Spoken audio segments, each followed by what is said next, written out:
Xoşbəxtlik hormonu olan serotonin 95% beynimizdə yox, məhz bağırsaqlarımızda istehsal olunur. Bəli, səhv eşitmədiniz. Xoşbəxtliyinizin açarı bağırsaqlarınızdadır. Bağırsaq beyin əlaqəsi nədir?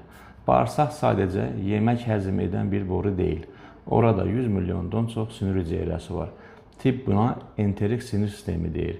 Beynimizlə bağırsağımız arasında birbaşa qaynar xətt vagus siniri var.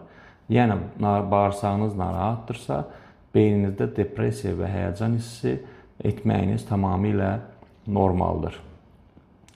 Daha bir maraqlı fakt ondan ibarətdir ki, bədəninizdəki bakteriyanın sayı bizim öz hüceyrələrimizdən daha çoxdur.